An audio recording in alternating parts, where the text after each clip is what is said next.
الله وبركاته. وعليكم السلام ورحمة الله وبركاته.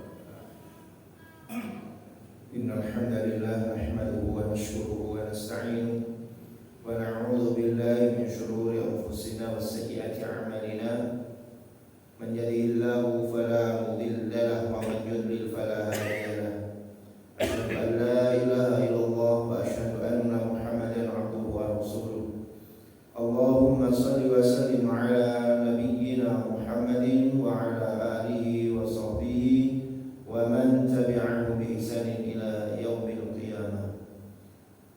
اللهم إنا نسألك علما نافعا ونعوذ بك من علم لا ينفع. اللهم ارحمنا بالقرآن واجعله لنا إماما ونورا وهدى ورحمة. اللهم ارزقنا تلاوته آناء الليل وأطراف النهار. Bapak Ibu hadirin yang dirahmati Allah Subhanahu wa taala, alhamdulillah kita bersyukur kepada Allah Subhanahu wa taala. Kita hari ini diberikan berbagai macam nikmat dan karunia-Nya sehingga kita masih ditetapkan sebagai hamba-Nya yang beriman, diberikan kemudahan menjalankan amalia ibadah. Semoga amalia ibadah kita semuanya diterima oleh Allah Subhanahu wa taala. Salawat beriring salam mari kita haturkan kepada uswah kita, panutan kita Nabi Muhammad sallallahu alaihi wasallam, keluarga dan seluruh sahabatnya.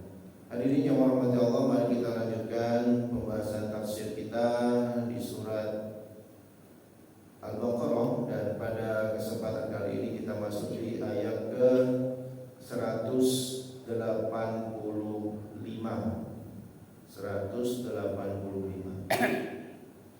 Seperti biasa mari kita baca ayatnya terlebih dahulu, kemudian baru kita akan bacakan terjemah dan tafsirnya.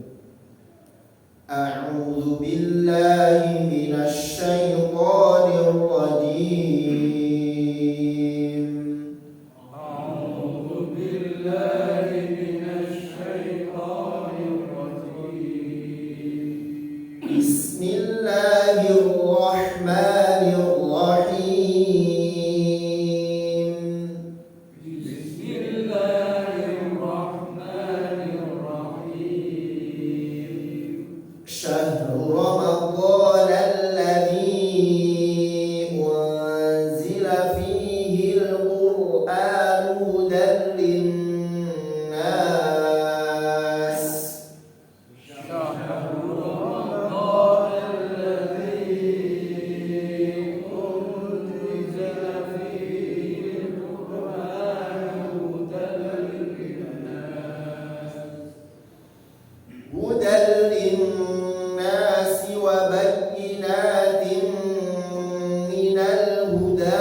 ولتكملوا العدة ولتكبروا الله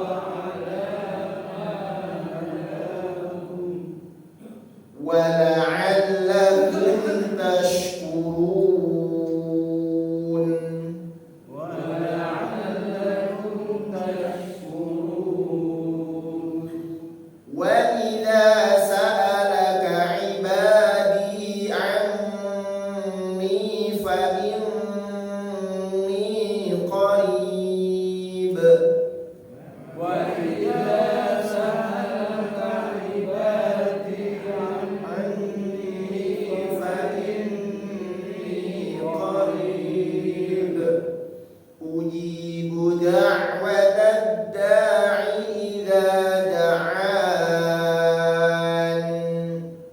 Ujibu da'watad da'i idza da'an. Falyastajibu li wal yu'minu bi la'allahum yarshudun. Falyastajibu li wal yu'minu bi la'allahum yarshudun. Bismillahirrahmanirrahim. Syahr Ramadan. Ini ada hubungannya dengan yang di atas, Pak ya. Tentang ayyaman ma'dudat. Jadi kewajiban berpuasa itu ayyaman ma'dudat. Ya, hari-hari yang berbilang. Harinya sudah ditentukan.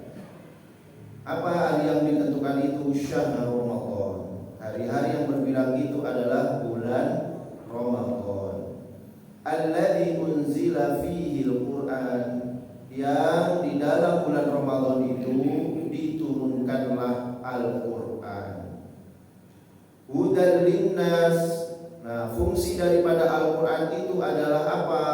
Hudan linnas, menjadi petunjuk linnasi bagi seluruh umat manusia. Jadi Al-Quran ini hadirin dirahmati Allah, fungsinya apa? Petunjuk bagi seluruh umat manusia.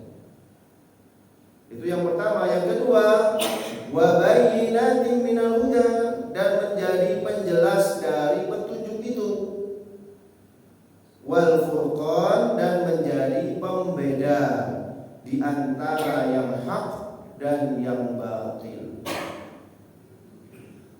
Faman syahida minkum syahra, maka barang siapa di antara kalian yang hadir di bulan itu, falyasum, maka hendaknya dia berpuasa di bulan itu. Wa man kana maridon, dan barang siapa dalam keadaan sakit, aw ala safarin, atau dalam keadaan safar, perjalanan, fa'iddatun min ayyamin ukhra, maka bisa diganti pada hari-hari yang lain. Artinya puasanya boleh tidak berpuasa pada saat itu, hanya saja nanti diganti dengan hari yang lain.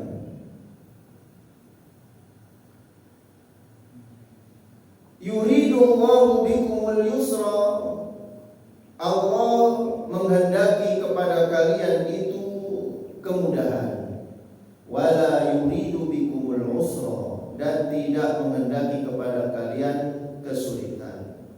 Walitukmilul iddata, maka untuk itulah sempurnakanlah bilangan bulan itu.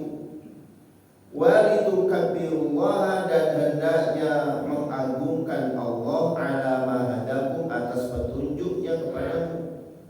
Wala'allakum tashkurun, supaya kamu menjadi orang-orang yang bersyukur.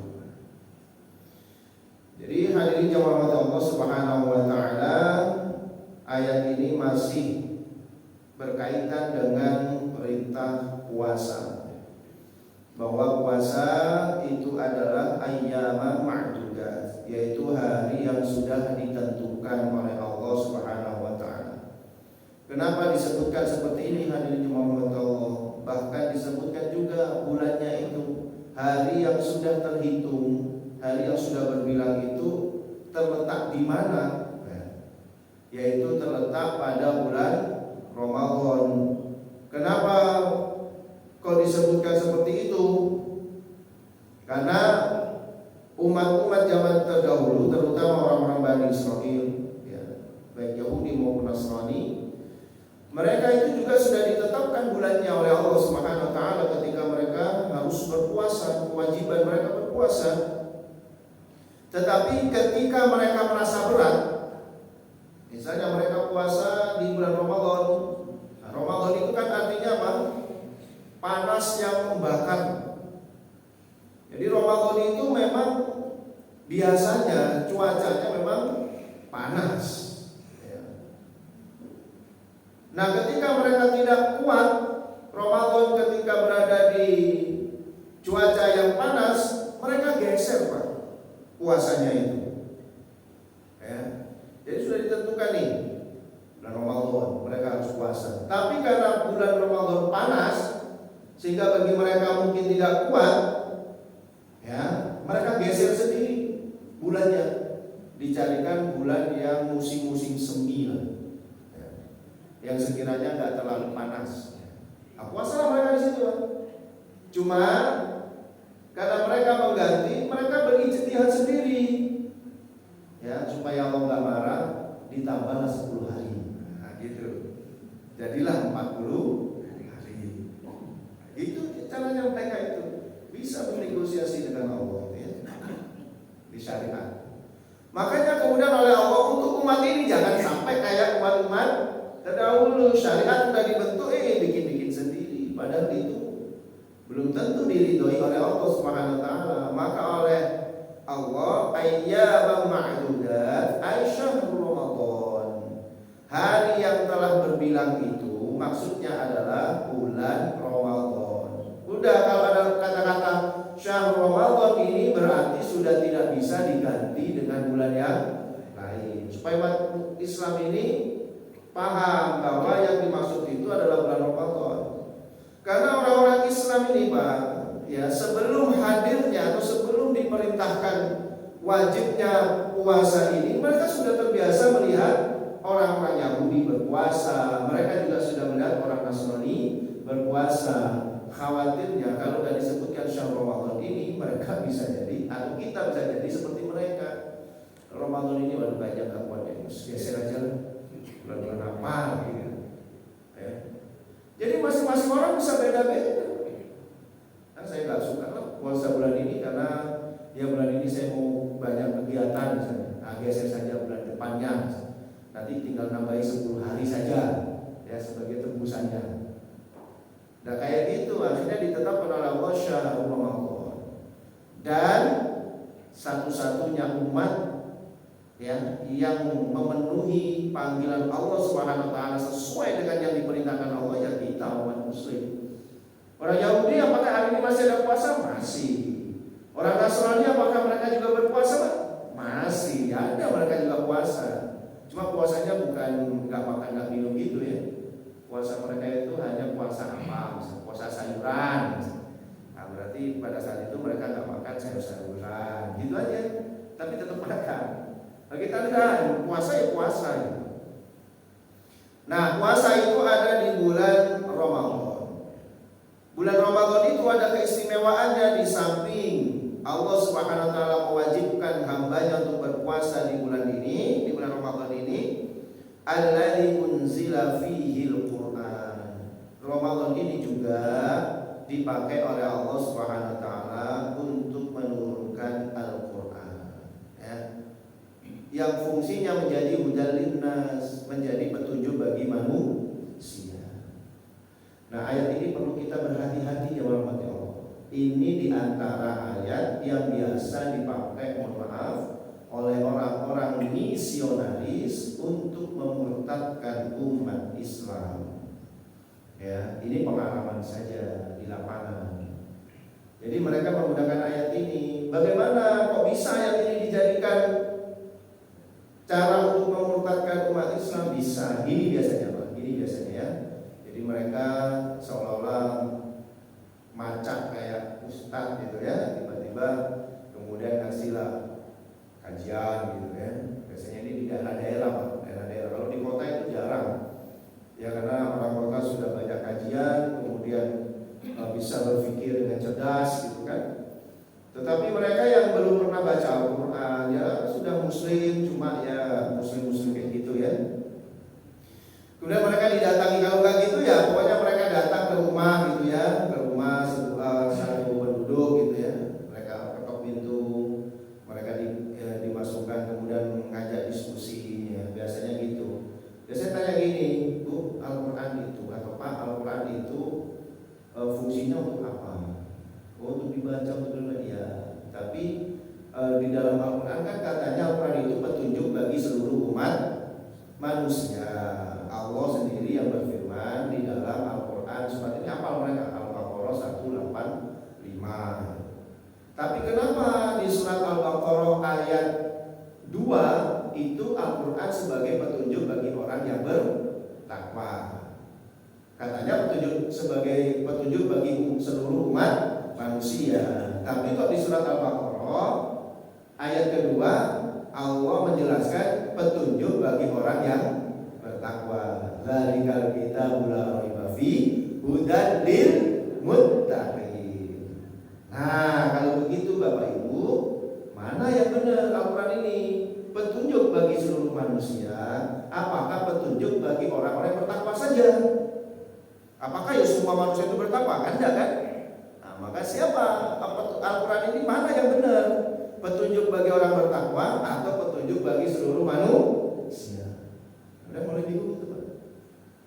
Berarti akan orang sama pikir, kalau saya betulkan petunjuk bagi bagi orang yang bertakwa, berarti kita mengingkari ayat Hudalin Nas. Tapi kalau kita mengatakan, oh ya berarti petunjuk bagi seluruh manusia, berarti ayat yang kedua sama dong gitu. Biasanya gitu, Pak. Oh ya Al-Quran itu petunjuk bagi manusia. Oh ya, itu disebutkan oleh Allah dalam Al-Baqarah ayat 185. Tapi di ayat kedua petunjuk bagi orang yang bertakwa saja. Berarti yang petunjuk bagi orang bertakwa salah dong ayat itu. Mau menyalahkan juga gak berani kan? Itu firman Allah. Nah, makanya Al-Quran itu bukan bikinan Allah, itu bikinan Muhammad. Gitu akhirnya ya. Makanya ada kontradiktif di dalamnya. Makanya ada ketidakcocokan antara ayat kedua ayat ke 185. Yang benar yang mana? Ini yang benar Alkitab. Nah, ini udah masuk kan. Ya, itu biasanya seperti itu. Padahal jawabannya gampang sekali. Ketika Allah berfirman, "Dzalikal kitabul la raiba fihi hudan lil muttaqin," Al-Qur'an ini menjadi tidak ada keraguan di dalamnya, petunjuk bagi orang-orang yang bertakwa. Itu menjelaskan kondisi orang yang menerima Al-Quran. Nah, itu menjelaskan tentang kondisi orang yang menerima Al-Quran. Sementara ini Hudan Linnas itu menerangkan tentang sifatnya Al-Quran. Beda Pak ya? Yang ayat ini menerangkan tentang sifatnya Al-Quran. Yang ayat kedua menerangkan tentang sifat orang yang menerima Al-Quran. Jadi Allah tidak menerangkan Al-Qurannya itu menerangkan bahwa orang yang menerima Al-Quran. Kalau ini menerangkan sifat Al-Quran. Sifat Al-Quran memang Hudan Linnas, petunjuk bagi seluruh umat manusia. Buktinya banyak. Orang-orang yang tadinya tidak percaya dengan Al-Quran, begitu mereka mempelajari Al-Quran, mendapat petunjuk dia, masuk Islam dia. Ya, orang-orang yang tadinya tidak yakin dengan Al-Quran, setelah mereka meneliti, masuk Islam, mereka percaya dengan Al-Quran. Itu Hudan Linnas. Tetapi ketika orang itu sudah diberikan Al-Quran, maka ada yang masih meragukan Al-Quran, ada yang mereka betul-betul yakin terhadap Al-Quran. Nah, orang yang yakin terhadap Al-Quran itulah orang-orang yang bertakwa. Makanya Allah buka dzalikal kitabul la raiba fihi, kitab ini gak ada keraguan. Hudal lil muttaqin, petunjuk bagi orang bertakwa. Artinya hanya orang yang bertakwa yang tidak ragu terhadap isi Al-Quran. Berarti itu menunjukkan tentang siapa? Sifat orang yang menerima Al-Quran. Sementara ini menunjukkan atau menerangkan tentang sifat Al-Qurannya sendiri. Tapi kalau ini tidak dipelajari, jemaah rahmat Allah bisa bingung itu. Ya, itu bagian daripada ayat-ayat yang biasanya dipakai otak-atik lah oleh orang misionaris. Baik. Jadi ini sifat Al-Quran adalah pertama menjadi petunjuk bagi manusia, yang kedua menjadi penjelas ya dari petunjuk itu. Nah, jadi Al-Quran ini juga bisa menjelaskan Pak, antara ayat satu dengan ayat yang lain itu menjelaskan ya. Misalnya siapa orang yang bertakwa? Nah, dijelaskan kan oleh Allah, alladzina yu'minuna bil ghaibi wa dan seterusnya itu ya. Alladzina yunfiquna fis sarra'i wad dharra dan seterusnya. Al-Quran sedang menjadi penjelas bagi petunjuk, kan Al-Quran ini sebagai petunjuk. Wal furqan, dan yang membedakan di antara yang hak dan yang batil. Itulah sifatnya Al-Quran. Makanya Al-Quran itu nggak ada yang abu-abu Pak sebenarnya. Ya, kalau makanya bahasa Al-Quran itu tegas. Mukmin kafir, nggak ada satupun bahasa dalam Al-Quran itu selain muslim, itu nggak ada. Ya, tegas bahasanya. Kalau mukmin ya mukmin, kafir ya kafir, nah, gitu. Sehingga supaya orang itu beda, memahami ya antara yang mana yang hak dan yang mana yang batil. Baik, syahrul Ramadan alladzi tidawwa fihi inzalul Quran fi lailatul qadar. Bulan Ramadan yang Allah memulai di dalam bulan Ramadan itu menurunkan Al-Quran pada Lailatul Qadar. Jadi Al-Quran itu hadirin yang dirahmati Allah diturunkan oleh Allah Subhanahu wa taala utuh pada malam Lailatul Qadar, yaitu di Baitul Izzah. Jadi turun Al-Quran ya, di Baitul Izzah. Baru kemudian malaikat Jibril memberikan kepada Nabi Muhammad sepotong-sepotong ya sesuai dengan yang diperintahkan oleh Allah Subhanahu wa taala. Tapi diturunkan dari Lauhul Mahfuz ke Baitul Izzah itu di malam atau di Lailatul Qadar ya. Nah, ini sebagai bentuk kemuliaan sendiri. Maka Ramadan itu menjadi bulan yang mulia, malam Lailatul Qadar menjadi malam yang mulia. Kenapa mereka ini menjadi mulia? Kenapa Ramadan menjadi istimewa, Lailatul Qadar menjadi istimewa? Karena di dalamnya ada Al-Quran ya, sehingga kemuliaan seseorang itu yang merahmati Allah apabila mereka senantiasa berinteraksi dengan Al-Quran. Apakah mereka itu belajar Al-Qurannya? Apakah mereka itu berusaha untuk membacanya? Apakah mereka belajar tafsirnya? Apakah berusaha untuk mengamalkannya? Selama mereka berinteraksi dengan Al-Quran dengan benar, maka Allah akan mengangkat derajat seseorang tersebut. Tidak usah jauh-jauh, kertas yang dipakai nyetak Al-Quran itu akan lebih mulia daripada kertas yang dipakai untuk nyetak apa misalnya karya ilmiah lah misalnya.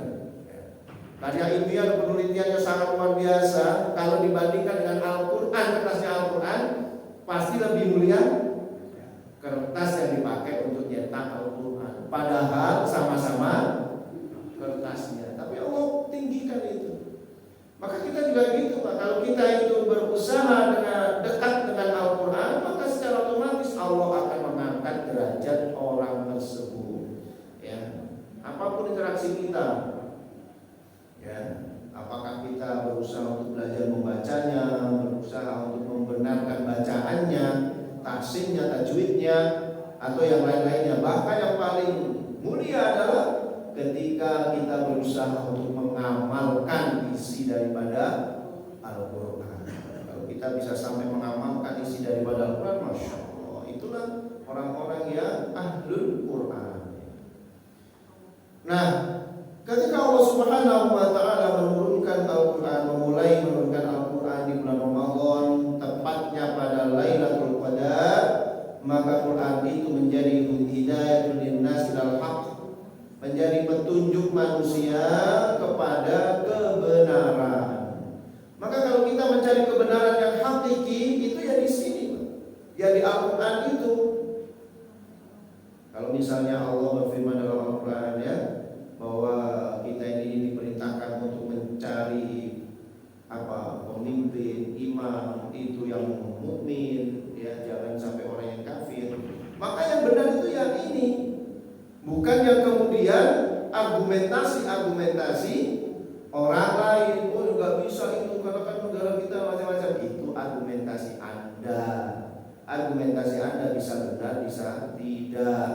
Tapi Al-Quran itu adalah kebenaran mutlak, al-haqqu min rabbik. Kebenaran itu datang dari Tuhanmu. Maka Al-Quran inilah yang benar. Pedomannya ya sudah ini aja. Pedomannya ya sudah ini aja. Gitu. Fihi awdahul dalail ala hudallah. di dalamnya ada penjelasan ya, dalil-dalil, petunjuk-petunjuk atas hidayah Allah. Di dalamnya terdapat petunjuk-petunjuknya, bagaimana supaya mendapatkan kebahagiaan, bagaimana supaya kita menggapai ya surganya Allah, bagaimana supaya kita diridhoi oleh Allah. Semuanya diterangkan oleh Allah Subhanahu wa taala dalam Al-Qur'an. Makanan apa saja yang diridhoi oleh Allah, yang dibenarkan oleh syariat, semuanya ada di dalam Al-Qur'an ya. Maka kalau demikian, kita tidak boleh meninggalkan Al-Qur'an, berusaha untuk memahaminya. Wa 'alal farid bainal haqqi wal batil. Dan Al-Qur'an juga menjadi farid ya, menjadi pembeda di antara yang hak dan yang batil.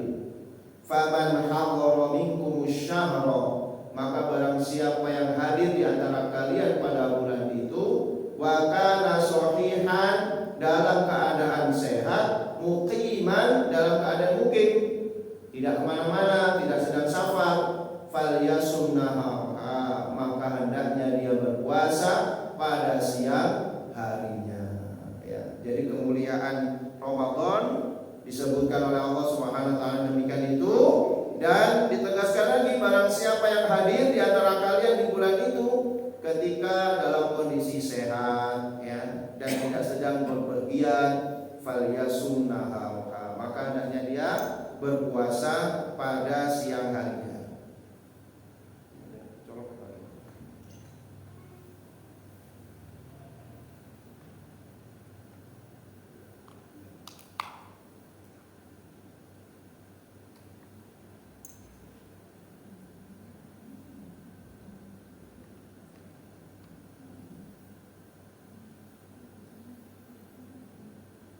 Tetapi kemudian wayrokhos, dan diberikan rukhsah, diberikan dispensasi lil maridi, bagi orang-orang yang sakit. Sakitnya yang bagaimana? Ya sakit yang ada hubungannya dengan puasa, sakit yang menyebabkan dia terhalang untuk bisa melakukan puasa. Wal musafiri, dan orang-orang yang dalam keadaan musafir, melakukan perjalanan jauh tapi tujuannya bukan maksiat. Musafir tapi tujuannya maksiat, ya tetap nggak boleh itu ya. Tapi kalau musafir tujuannya untuk sesuatu yang mubah atau sesuatu yang halal, maka boleh dia tidak berpuasa. Dan musafir itu jemaah rahmati Allah yang dihitung adalah jarak perjalanannya, bukan cara dia melakukan perjalanan ya. Yang dihitung itu adalah jarak perjalanannya, bukan cara dia melakukan perjalanannya. Mau pakai motor, mau pakai mobil, mau pakai kereta api, mau pakai pesawat, terserah. Yang penting jarak perjalanannya itu sudah dianggap orang melakukan perjalanan jauh. Hitungannya dari mana? Keluar dari kampungnya. Keluar dari kampungnya dihitung sudah ya. Kalau pakai mazhabnya Imam Syafi'i, ya berarti harus 83 kilo ya. Dan seterusnya. Kalau menurut Imam Ibnu Taimiyah, maka batasan itu tidak ada, ukurannya tidak ada. Yang penting menurut adat saja. Orang itu mengatakan bahwa perjalanan di sini sampai sana itu sudah jauh, ya sudah, itu namanya musafir. Bahkan cuma perjalanan 5 mil saja. 5 mil itu berarti berapa kilo ya? Pokoknya 5 mil ya. Itu sudah boleh melakukan ya, atau sudah disebut musafir gitu. Ya. Nah, itu nanti ada pembahasan tersendiri di kitab fikih ini biasanya ya. Tetapi ala kulli hal musafir itu boleh tidak berpuasa, tapi diberikan pilihan. Ya, diberikan pilihan. Kalau mau berpuasa, kalau tidak berpuasa, maka fa'iddatu min ayyamin ukhra, hendaklah mengganti di hari-hari yang lain. Tapi kalau berpuasa, maka itu khairul lakum, lebih baik bagimu. Maka ada rukhsah bagi orang-orang yang sakit dan orang-orang yang sedang melakukan perjalanan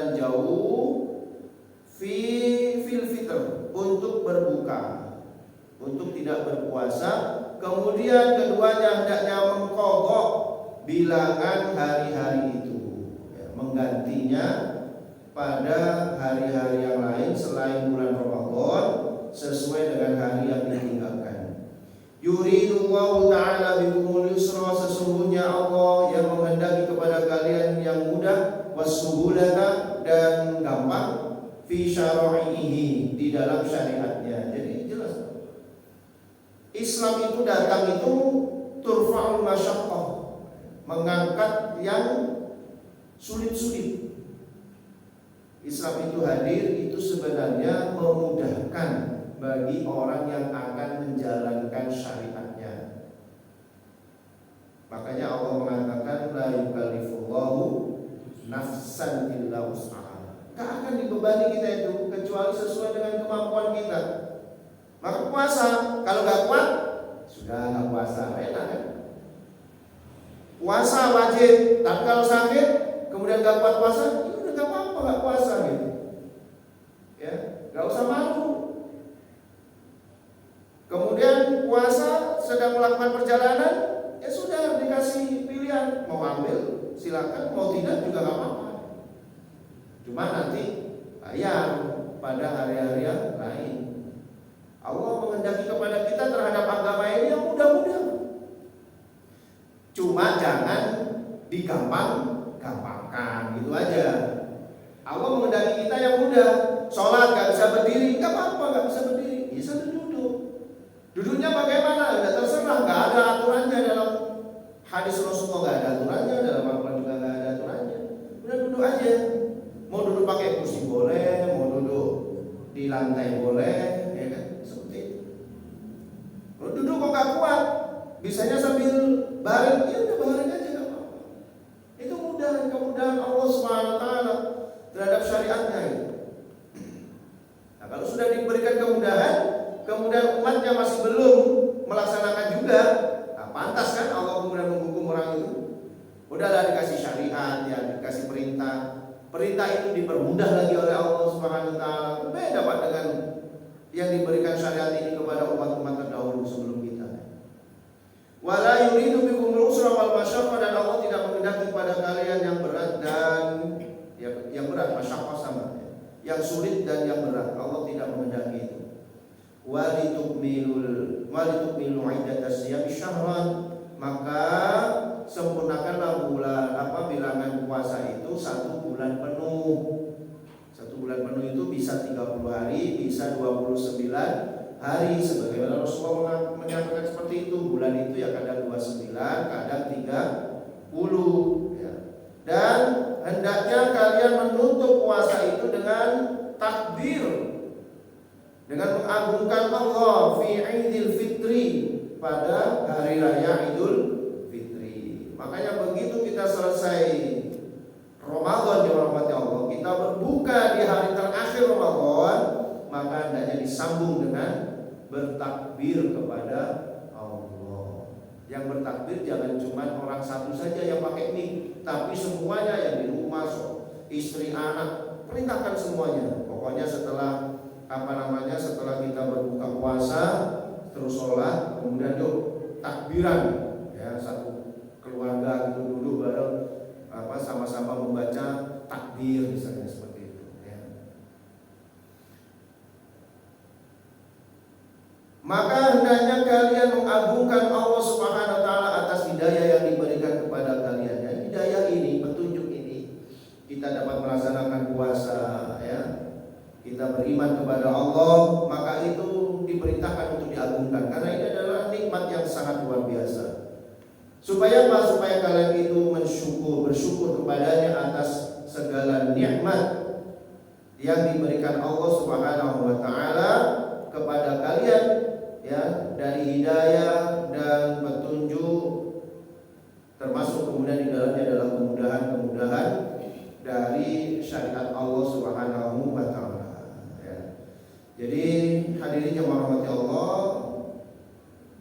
ketika selesai kita menyempurnakan puasa di bulan Ramadan, maka hendaknya kita bersyukur, alhamdulillah, ya. Bertakbir itu bentuk rasa syukur kita sudah diberikan kenikmatan oleh Allah, bisa melaksanakan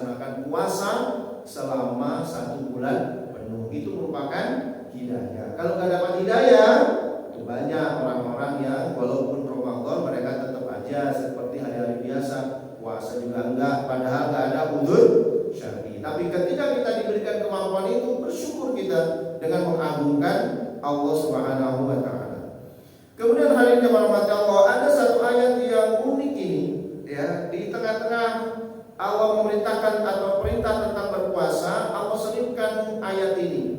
Wa idza sa'alaka, dan apabila wa idza sa'alaka ibadi, dan apabila hamba-Ku ini bertanya kepadamu Muhammad, anni, tentang aku, fa inni qarib, sesungguhnya aku ini dekat. Ujibu da'wata da'i, aku akan mengabulkan doa orang yang berdoa. Idza da'ani, apabila dia berdoa kepadaku, aku akan mengabulkan permintaan orang yang meminta apabila dia meminta kepadaku. Ini jaminan Allah ini. Ya, fal yastajibuli, maka hendaknya mereka itu memenuhi panggilanku, walu'minu bi, dan hendaknya mereka itu beriman kepadaku, la'allahum yarsudun, supaya mereka itu mendapatkan atau memperoleh kebenaran, mendapatkan petunjuk tentang kebenaran. Jadi ayat ini uniknya kenapa? Ayat ini tidak bercerita tentang atau tidak sedang menerangkan tentang puasa. Karena ayat-ayat sebelumnya kan bercerita tentang puasa, menerangkan tentang puasa. Ayat 186 ini tidak ada kaitannya dengan puasa, seolah-olah seperti itu. Padahal ini ada kaitannya. Ini menunjukkan apa? Menunjukkan bahwa di antara amalan yang istimewa di bulan Ramadan itu adalah doa. Karena berdoa di waktu Ramadan itu, maka Allah akan mudah sekali mengabulkannya. Sehingga bulan Ramadan itu menjadi tempat yang atau waktu yang mustajabah, waktu di mana kita dikabulkan doa-doa kita. Bahkan Rasulullah SAW bersabda bahwa orang yang berpuasa itu doanya tidak akan ditolak oleh Allah Subhanahu wa taala. Maka kalau kita sedang Ramadan itu, ya rahmati Allah, jangan lupa kita untuk senantiasa memperbanyak berdoa, ya. Bisa kita berdoa menjelang berbuka puasa, sambil menunggu berbuka puasa kita banyakin doa di sana. Bisa juga doanya adalah ketika kita sudah membatalkan puasa. Begitu kita membatalkan puasa dengan satu tegukan air minum atau dengan sebutir kurma atau 3 butir kurma, maka angkatlah tangan sejenak untuk berminta kepada Allah Subhanahu wa taala dengan berwasilah kepada amalan yang baru saja kita kerjakan. Ya Allah, saya tadi sudah berpuasa, maka penuhilah hajat-hajat kami. Karena bertawasul dengan amal soleh itu boleh, Pak. Ya, di antara tawasul yang diperbolehkan oleh Allah itu adalah bertawasul dengan amal soleh. Nah, kita baru saja melakukan amal soleh, yaitu berpuasa sehari penuh dengan penuh keimanan. Maka itu juga bisa kita pakai untuk bertawasul, ya, untuk menyampaikan hajat-hajat kita. Wa idza sa'alaka ibadi anni fa inni qarib, sesungguhnya aku ini dekat, kata Allah Subhanahu wa taala. Tapi dekat itu bukan berarti Allah itu ada dalam diri kita sebagaimana yang dipahami, ya, oleh orang-orang yang mengikuti wahdatul wujud, ya. Orang-orang yang mengakui wahdatul wujud. Wahdatul wujud itu manunggaling kaula Gusti. Artinya zat Allah itu bisa bersemayam di dalam zatnya manusia. Tidak seperti itu juga, ya.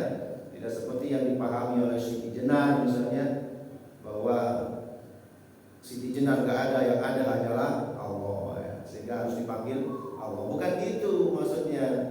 Maksudnya dalam urusan orang itu beribadah, Allah itu dekat dengan mereka. Ini kan bahasa kiasan saja. Itu untuk memberikan penguatan pada kita, ya. Kalau kamu berdoa, itu Allah dekat sekali. Artinya Allah dengar apa yang kamu minta itu, dan pasti Allah akan mengabulkannya.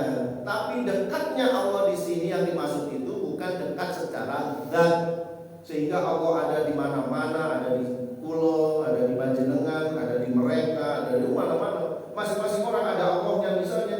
Ya kalau masing-masing orang ada Allahnya, berarti berapa Allah itu akhirnya? Kalau jumlah umat manusia hari ini berapa, Pak? 5 miliar ya? Oh, 5 miliar berarti apa? Ada 5 miliar itu nanti. Itu yang ada di manusia. Belum yang ada di langit, yang ada di rumah, ada ya. Apa di mana-mana ya? Nah, bukan gitu maksudnya. Maksudnya adalah Allah itu dekat ketika kita berdoa. Maksudnya Allah itu mendengar doa kita dan pasti akan mengabulkan doa-doa kita. Tapi syaratnya satu, falyastajibuli. Hendaklah kamu memenuhi panggilanku. Hendaknya kamu memenuhi panggilanku, wal yu'minu bi, dan kamu beriman kepadaku.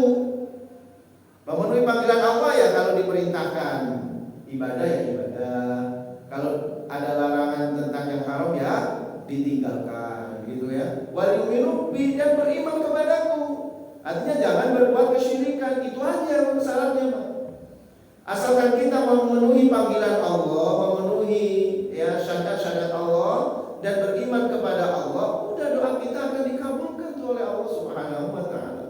Maka kalau ada, mohon maaf Pak ya, doa kita ada yang belum dikabulkan oleh Allah, kita cek itu. Sudah benarkah iman kita selama ini? Apakah masih bercampur dengan perbuatan-perbuatan yang dapat mengotori keimanan kita, baik yang besar maupun yang kecil? Yang kecil riya, sum'ah dan seterusnya ya. Ataukah ada perintah-perintah Allah yang masih belum saya kerjakan? Ataukah ada larangan-larangan Allah yang masih saya langgar? Gitu. Sehingga kenapa doa-doa kita tidak dikabulkan oleh Allah? Karena Allah kasih syarat dua saja, ya, supaya kamu memenuhi panggilanku, memenuhi syariatku, dan beriman kepadaku. Insya Allah doa akan dikabulkan oleh Allah Subhanahu wa taala, apalagi di dalam bulan Ramadan. Ini hadirin yang dirahmati Allah Subhanahu wa taala yang bisa kita pelajari ya dari firman Allah di ayat yang ke-185 dan 186. Kita bisa mengambil pelajaran yang pertama bahwa Al-Qur'an menjadi petunjuk bagi seluruh umat manusia dan juga penjelas bagi petunjuk itu dan pembeda di antara yang hak dengan yang batil. Maka jangan heran kalau apa nanti isinya tegas, yang hak dan yang batil, iman dan kafir, semuanya tegas oleh Allah. Kemudian yang kedua adalah Allah menghendaki kepada kita dengan agama ini yang mudah-mudah, tidak menghendaki yang sulit-sulit, sehingga semua orang itu bisa menjalankan syariat Allah ya. Kemudian yang ketiga adalah ada amalan yang istimewa di bulan Ramadan, yaitu tentang berdoa. Karena doa ini tidak akan ditolak oleh Allah, bahkan akan dikabulkan oleh Allah Subhanahu wa taala. Syaratnya orang yang berpuasa itu harus satu, dia memenuhi panggilan Allah, yang kedua beriman kepada Allah Subhanahu wa taala dan tidak mengotorinya. Mudah-mudahan kita diberikan pemahaman terhadap ayat-ayat Allah, dan mudah-mudahan Allah Subhanahu wa taala menyampaikan usia kita ya untuk bisa berjumpa dengan bulan Ramadan. Nah, Ramadan sudah sebentar lagi, mungkin kurang 5 bulan mungkin ya. Mudah-mudahan kita bisa berjumpa dengan bulan Ramadan dan diberikan kemampuan untuk dapat mengisi bulan Ramadan dengan amaliyah ibadah. Kita tutup perjumpaan kita dengan doa kafaratul majelis. Subhanallahumma wa bihamdika asyhadu an la ilaha illa anta astaghfiruka wa atubu ilaik. Wal afwa minkum. Assalamualaikum warahmatullahi wabarakatuh.